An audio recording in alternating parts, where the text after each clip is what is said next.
Why is good, people? Welcome back to the channel. KG is here, and it is time for a new match preview. We've done Sunderland, we've done Sheffield United. It is now time to roll on for the rest of the season. Next up is West Brom. Will Leeds United continue the good form? Fingers crossed we do. Listen, this will be the match preview. This is where we'll get in the team lineups, we'll get in predicted lineups, we'll get in our score predictions, and we're also going to speak on Paraag Marathe, who's been doing the rounds, talking about Leeds United, and a little bit of Junior Firpo news as well. So before I get into it, like the video, of course, subscribe to the channel, and of course, drop your comments and score predictions below. Thank you to Cy Harris, William Morrison, and Mr. P for the super thanks on the last video. Much appreciated, guys, and big up to all existing members of the channel. Thank you for that support. If you want to become a member of the channel, the link is in the description. So, people, let's get into this. We got to speak about Ampadu as well, and that's currently in the poll that's being run, that's running right now in the live chat. So give me your thoughts on that. We're going to speak on Ampadu, but yeah, it's been a good week, people. It's been a great week in terms of football. It's been a great week in terms of Jeff Hardy returning to WWE. Okay, I'm not gonna lie, I'm real gassed about that. Have put up a throwback picture of me and Jeff Hardy on my Instagram. So if you're not on my Instagram, go and follow me on that. The only thing that's bad is that the Pittsburgh Penguins suck, but that's a whole different other matter. But listen, people, what's going on there? Annabelle in the house, Jay Racer, Ash in the house as well. I'm great, man. I'm great. Got my workout in today, and I hope everyone's feeling and smelling good. But someone that isn't feeling too good right now is Ethan Ampadu. And Danny Farker confirmed today. It was a real weird one today. The press conference was supposed to be about 2:30, but then it didn't come on until 3. So I saw some of it, people, but I've read a lot of it. I'll be real with you. I will never lie to you. I didn't sit through all of it, and I couldn't hear all of it either. So here we are. But he did confirm that it is a cartilage issue. It's complicated. Surgery would have meant Ampadu would be out for the season, but they've decided to go the conservative route. Good chance rehab will be successful, but still means he will be out for 4 to 6 weeks. And this is the thing now. Now, obviously, he's had medical advice, so I am not a doctor, okay? I don't even play one on TV, but it would just, with the chance that he might have complications later on, because we're talking 4 to 6 weeks anyway, and he could, yes, play a part in the running. But wouldn't it be better? And I'm just thinking here, and that's what the poll question is. Would it be better to not risk him and have him have the surgery now, seeing as he's going to be out 4 to 6 weeks? We saw he had a real, rapid recovery with his last injury. Not saying it would be the same, not even, saying it's the same thing. But would it be better that he's ready for the preseason, or because there is a chance, and we see what he's been like before, is that why they're not taking a risk in having him have the surgery now, which would end his season? I just don't want any complications when it comes to Ethan, because what I do want from Ethan when we go up is him to have a full preseason, no messing around, no always is his knee okay, and we can just go into the Premier League season as strong as possible. We're going to need everyone, people. We're going to need everyone that we're going to need to count on. And that's just in the back of my head. I'm not going to lie. Hyru here saying, really hope the decision they've made with Ampadu leads to a clean bill of health. Of course, that's the main thing. If this is the right course of action, then awesome. And we get to see Ethan back on the pitch before the season ends. That would be the best scenario. Of course it would. But let's just hope that there will be no complications from that. We don't need him out for 4 to 6 weeks to begin with anyway, and then lose him for just the rest of the season. I think that would be, and then beyond, have complications beyond. But look, we shall see what's happening. This is the course of action they're going with, and hopefully, like Hyru says here, it will be a success. So Ethan won't be in contention, so we move on. And Farker did say he thinks he has a 50-50 chance of seeing Ampadu again before the end of the season. Still a possibility. If the rehab doesn't work, they will go for surgery. So we'll see what happens after 4 to 6 weeks, and I'm sure we'll get an update then on what's happening with Ethan then. Next up is, just talking about the win against Sheffield United. It was good. It was good for the confidence and self-belief.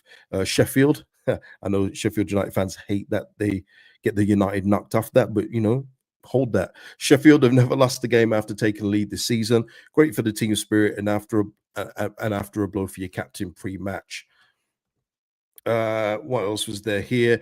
I mean, I'm just going to quickly, say this, because what's the point, eh? Struggling to give a time frame on Bamford. At the start of January, I said 4 to 6 weeks. He's still feeling something. Not back in team training yet. It lasts as long as it lasts. He's basically said it is what it is. That's what he said. He's working desperately to get back. Okay. So what else is there? Just on this on Angus Kinnear, I know this came out maybe yesterday or a couple of days ago. I've briefly touched on this, but he was just saying here, if you're doing well as a club, there's lots of interest. If the club is progressing well, players and staff will get interest. It belongs to the business of doing well. When I was younger, I would be more bothered by this stuff, not a topic to comment on. And I've got to say, people, and there's going to be a few things in the Paraag comments as well where I'm going to be saying, yeah, okay. If Angus Kinnear is to go to Everton at the end of the season, I say, so what? Honestly, it doesn't mean anything to me. We will have another CEO that will come in and do the job better, more than likely. So, look, it is what it is with Angus Kinnear. I can't say I'm concerned about it. It's not making me go, oh man, I hope we don't lose Angus Kinnear. He's just so integral to what we do. I don't even think that at all. So, cool. Danny Farker basically echoed my sentiments here. Nothing really to comment on. If he leaves, he leaves. Um, yeah, and that was basically it from Daniel Farker today. There really wasn't anything else. There really wasn't anything else in terms of comments, and it was just more general stuff. You know how Peru's feeling. You know, much maligned for the season, but you know people can see he's coming good. There's just a lot of that kind of wishy-washy stuff today. Let's just quickly go into the Paraag stuff. Um, yeah, I mean, again, this is a lot of nothing to me. There's nothing here that makes me go, that makes me pause and go, "Ooh, this is interesting." There really wasn't. It was a lot of things that we've kind of heard before from Parag, in all honesty. So let me just go through a couple of the highlights. It was a pre-recorded interview done last week before the reports about the 49ers buying into Rangers. The current feeling at Leeds United, unfinished business, so much potential, so many places want to take this club, and I feel really optimistic about where we're going. Hopefully, in a few months, get back to where we want to be and take off from there. Pushing the limits of PSR, staying within the rules, great. As a relegated, this is refinance. As a relegated club, we do have access to funds, parachutes. You have to recruit the best players, find the right manager and the right chemistry. There are plenty of examples in sports with the highest wage bill, the club with the highest wage bill not winning the league. Yeah, and there was just something else in regards to the ground, which you know, talking about trying to get it up to 52,000 or 55,000. It's one of the two. I think it's 52 people. Um, it's one of those things where though it's one of those things I need to, when we get planning permission, we'll speak about it more then. But we've just been through this. Ellen Road's being expanded so many times over the last decade alone. And I know the 49ers are a little bit more trustworthy than some of our previous owners, but until the ball gets rolling, it's a nothing topic for me. The only thing I would say on it is that I'm glad we're staying at Ellen Road, because I know Everton are moving from there stadium, Goodison, to the new one. West Ham moved from theirs. I want us to keep that old school feeling, man. I want us to, the crowd, for us to stay on top of the players. So I'm happy. Look, if Leeds ever have to leave Ellen Road, I'd adapt. I'll get used to it. But the fact that we're staying at Ellen Road for me is the big plus. I don't want us to leave that place. There's too many memories. It's one of the old school grounds that are left, you know, that will be in the Premier League. All right. When you see Everton, West Ham, I mean, you only need to speak to West Ham fans to say how much their atmosphere has changed. You know, even Arsenal with Highbury, look how on top of the, you know, the crowd was of the pitch. But West Ham in particular, that kind of club where the crowd plays a big part, you can barely hear them now. They're all the way back off the running track. So I'm glad that we're staying at Elland Road. But like I say, if we get any more news on that, cool, cool. You know what I mean? Cool. Um, Gavin saying, I think this is regarding Angus Kinnear. Can we slot Jack into the deal? Yeah, please. Yes, please. Let's hope we can do that. What else was there? Oh, yeah, and of course this last piece. And I guess this was going around. He did say as well, let me just do this first, the Red Bull thing. There are no provisions for Red Bull to take full ownership at Leeds. That's not contemplated at all. There is no language. Brutal spelling on language there by Ben Jacobs, not going to lie. To that effect, it's not something we have discussed ever. He adds that the value of the deal goes up if Leeds reach the Premier League, which just goes without saying. There's just a lot of things here that are just obvious. To me, there's nothing here that requires talking points. It's quite obvious that deals will be higher once we're in the Premier League. The club's valuation goes up, sponsorships go up. your players' wages and everything else goes up. It's just common sense stuff, people. And listen, if Red Bull ever to in fully invest, we'll cross that bridge when we come to it. He did say that in regards to owning other clubs, they're always looking to invest, which does, sound a lot that the Rangers thing could be a thing. But again, that won't really affect us until we are eventually playing in Europe together. And like I've said many times, that would be a lovely problem to have. But there's just nothing in the immediate future that stands out or worries me. I got to be honest. If there's anything for you guys, please put it in the comments. But like I say, with this kind of stuff, it didn't require me to come forward and do a video. Nothing made me scratch my head going, I wonder what this means. You know what I mean? Everything is pretty self-explanatory. Uh, Michael here, verbal will be interesting for reports for international duty. He's injured.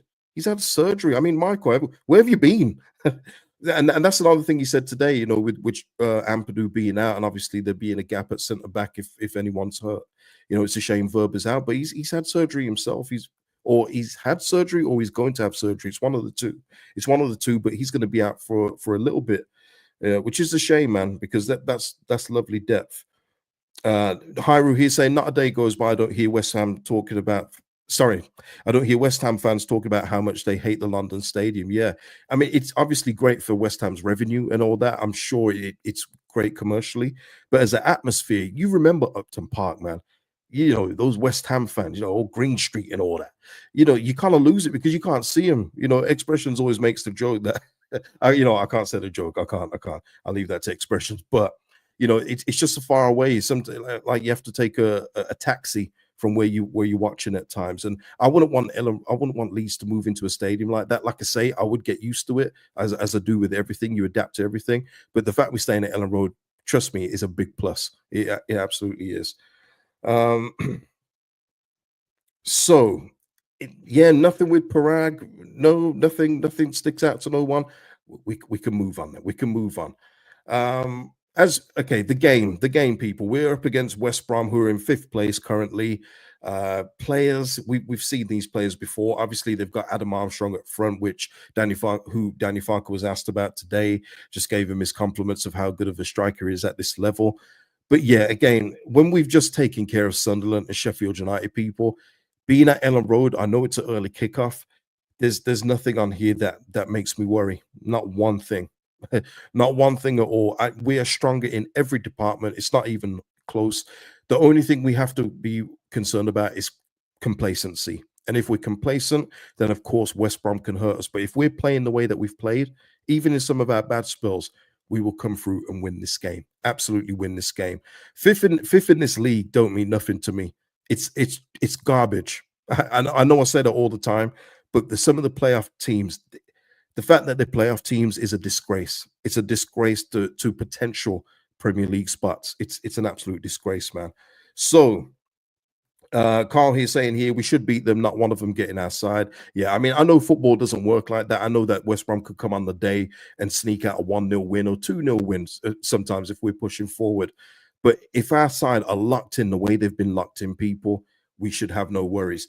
The lineup I've gone for is based on this as well, because we've had a real good, nice spaced out run of results in terms of 2 Monday games. We've got this one not tomorrow, Saturday, sorry, and then our next one isn't until Sunday, and then we've got 2 games in 1 week or 3 1 week. So again, I think you can put out your strongest lineup, which is why I would go with this. In light of the Ampadu news, I think we're going to see Melier in goal, Bogle, Roden, Strauch, Firpo, who I'm going to come on to in a bit. Pause. And I would go with Tanaka and Ruffwell in the midfield. I think it just makes sense. We're at home. Oh, let me get this off. We're at home. We don't need Gruev in there. And listen, Gruev did an okay job defensively. We don't need Gruev in there at home. For me, that's just too much. Give Rothwell the start at home where he's excelled at Ellen Road, or excelled, that's a strong word. He's done well for us at Ellen Road. Put Tanaka in there next to him, and let's go with that. And of course, the front four obviously just takes care of itself. Dan James, Brendan Aronson, Mano Solomon, and Joel Peru. It just takes care of itself at this point. I know some of you want to see Ramazani in there, people, but again, there's no space for him. He's not going to get a start unless there's anything wrong with Solomon. Then, of course, he comes in. But we've seen Ramazani. We've seen him after games. We've seen him on social media. He's very, very happy. Well, it seems to be very happy with the way things are going. Obviously, he would love to play more, you would assume. But, it's not wrecking his spirit, not from a public sense anyway. So it's out. And from what I hear behind the scenes, everyone is just, aiming for one goal, and that's promotion. It doesn't matter who's on the pitch at this point. So yeah, keep this team, and I think we'll see this team more than likely, and we should get the dub. Absolutely. Annabelle saying here, yep, agree with that. Gavin saying that will be the team. And yeah, what's okay, yeah. So score predictions. Yeah, West Brom, not the most exciting team, people, not gonna lie. Yeah, I think we you know what? I'm gonna go with a 3-0. Yeah, I'm gonna go with a 3-0, people. Yeah, yeah. Let's go. Let's go. Yes, it is his birthday today. So happy birthday to Largy, of course. Yeah, keep Jusky Avogi, keep him as our celebration mascot. Yeah. Listen, I know on the pitch it hasn't been pretty when he started, okay? But off the pitch, he seems to be doing all the right things, in terms of just using that experience that he's got. But yeah, it's looked a little shaky when he's been on the pitch. Not gonna lie. Not gonna lie. Let's try and keep him off for the remainder of the games as much as possible. Yeah.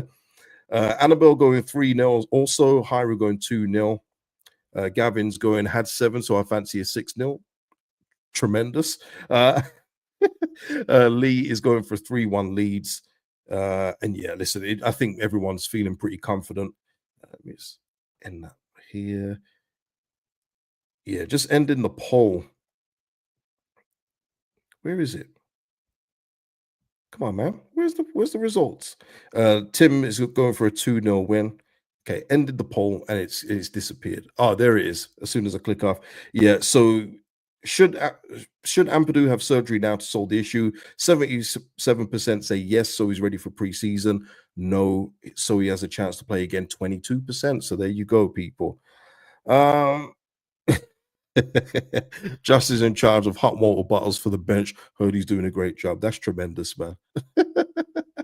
Rusty is saying, could we bench Bogle for this game if Byram's fit, just to avoid that 10th yellow? Thoughts? Now, not for me, Russ. Look, if he does get a yellow and he has to miss 2 games, so be it.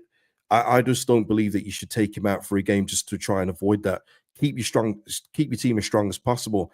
And the form he's in, you play him. You play him. I don't think you can just leave him out just to avoid a possible 10th yellow. That he's going to know that in his own head. Okay, so whenever if he does take a yellow, hopefully it's worth the yellow that he's taken. I hope it's a tactical foul and not just any stupidness on the pitch. But look, you got to put your strongest team out. We've got to keep this momentum up. And listen, Byram, if he has to come in, if he gets suspended, so be it. Or Isaac Schmidt, you know what I mean? There will be options if he does go out, and we'll cross that bridge when he comes to it. Honestly, yeah. So yeah, speaking of fullbacks, Firpo, just quickly on this. Junior Firpo, let me just get a sip of the Red Bull here so they can take over. Just joking. Junior Firpo was signed with You First as a new agency while he's doing excellent at Leeds United. The former Barca player has 10 GA in 20 games, playing at left back with a contract due to expire this summer, as this topic will be discussed soon. And usually, for me, that usually means that when players get new representation, new agents, it means that they're looking for a deal away. That's what it is most of the time. Not all the time, but most of the time, which for me is still good news. And I'm going to say this because he was excellent against Sheffield United. He was actually good defensively and going forward. It was really good to see.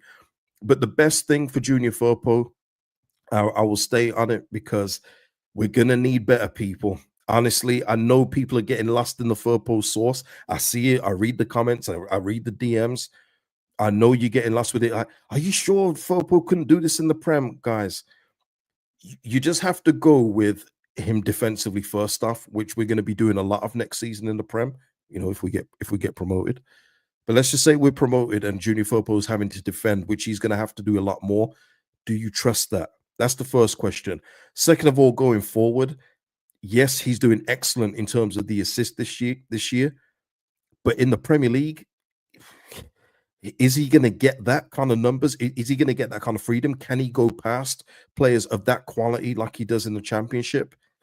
I don't think so.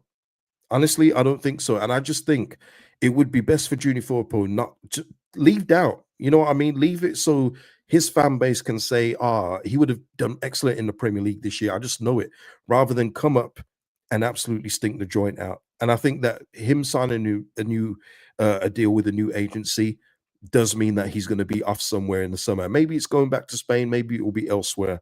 But Junior Firpo has done well for us in the championship, but there's levels to the game, absolute levels to the game, and he's not a Premier League defender, not for me.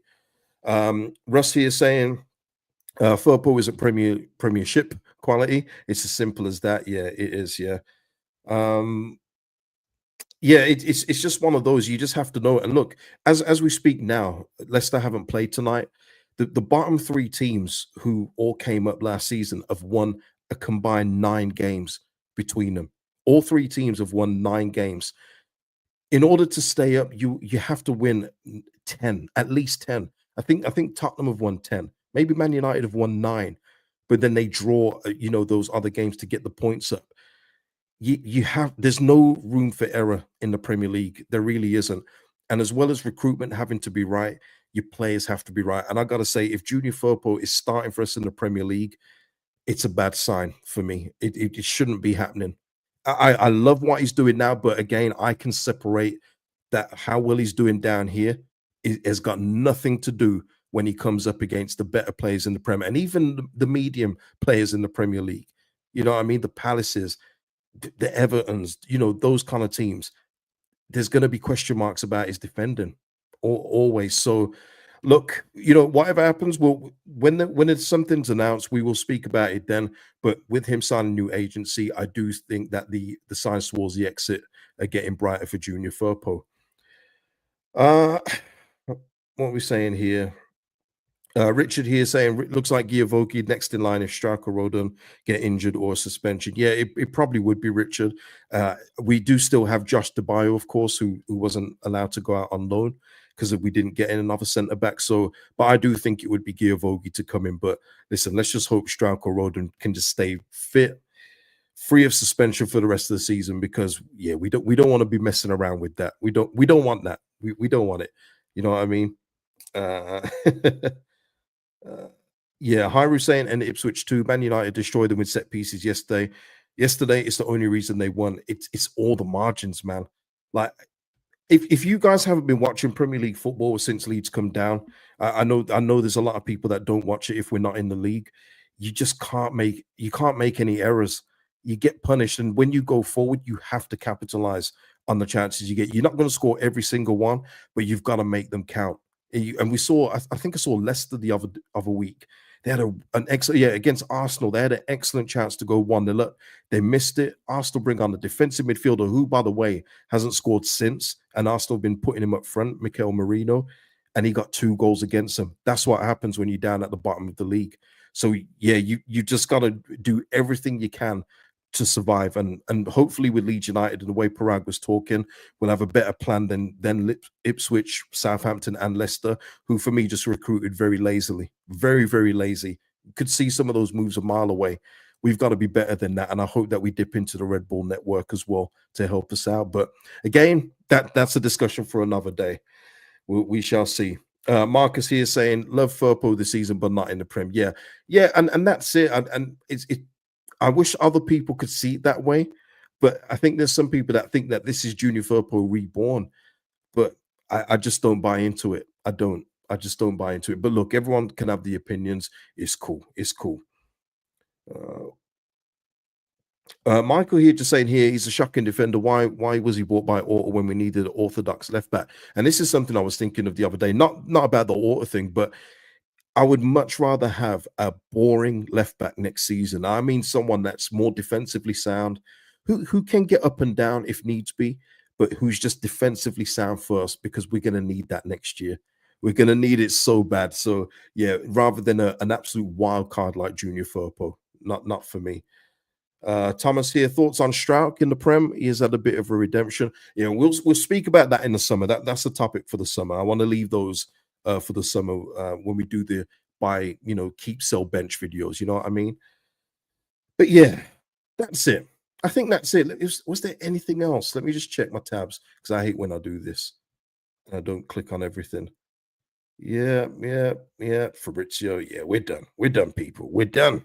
So, people, put your score predictions in the comments. Put anything about the show today in the comments. Any thoughts and anything else. Like the video before you go, and I will see you after the game. I've already done the video for the match reaction, so click the notification bell, like that video, so you can join me after the game, and we can speak through the result, come rain or shine.